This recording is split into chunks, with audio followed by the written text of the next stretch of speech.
বাসায় যখন সবাই আমাকে আর কলিন্সকে আমাদের অ্যানিভার্সারির জন্য সারপ্রাইজ দেওয়ার জন্য ওয়েট করছিল, এত সুন্দর একটা ডেকোরেশন আমাদের হলুদের জন্য, সেই সময় আমরা আসলে ভাইয়াকে নিয়ে বাসায় ঢুকছি।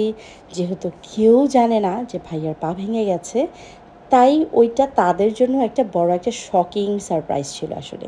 তো বাসার সবাই এতটা হ্যাপি ছিল।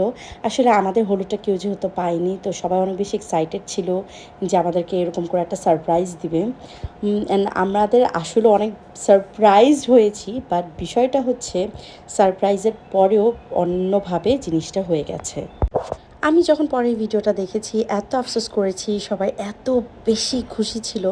অ্যান্ড কিন্তু সবার খুশিটা আসলে মাটি হয়ে যায় যখন ভাইয়াকে দেখে যে পা ভাঙ্গা এবং প্লাস্টার করে আমরা ঘরে ঢুকাচ্ছি। তো এই ভিডিওটা করেছিল আমাদের হেল্পিং হ্যান্ড ফারজানা, এবং ফারজানা খুবই সুন্দর করে খুব এক্সাইটেডভাবে ভিডিওটা করছে। আমরা যখন ঘরে ঢুকে দেখি সবাই ঝলমল চলমল করছে। এই তো আমরা ঢুকলাম, আমি তো শাড়ি পরেছিলাম সারাদিন সেদিন।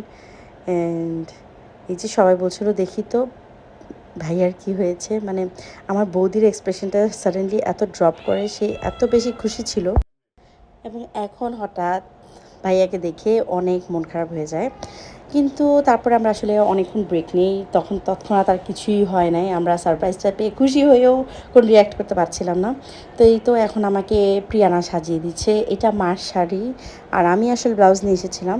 তো কী করব, আমি এত এক্সস্টেড, কারণ 3 দিন ধরে একদম ঘুমাই না।